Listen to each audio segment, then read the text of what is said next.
In the Bootstrap course, we used npm scripts to build the distribution folder for the finished project. We saw how to use those scripts along with third-party libraries to automate the concatenation, minification, uglification, and compression of our project files. Create React App comes packaged with a utility that will help us do all those things and more, and it's called Webpack. I will not be talking about how to configure Webpack. You won't need to do that because Create React App has already configured it for you. But let's discuss for a moment what Webpack is and what it does.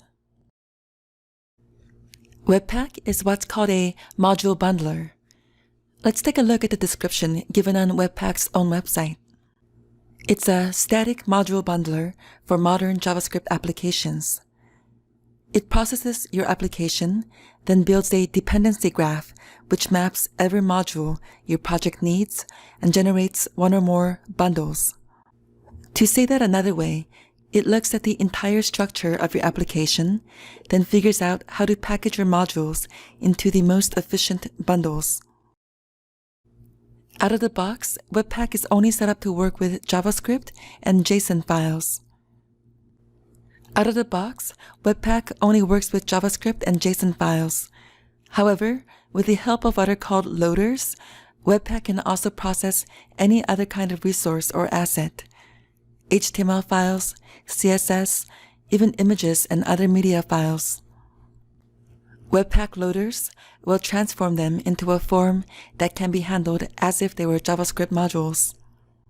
Along the way, Webpack will perform concatenation, minification, uglification, and compression of your project files.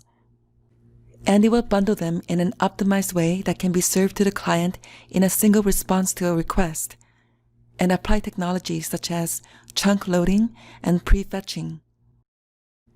It's outside the scope of this course to go into detail about how all that works. For now, it's enough to understand that Webpack's purpose is to optimize the performance and load times of your application. In the following exercise, we'll use Webpack to build our project's distribution files for deployment.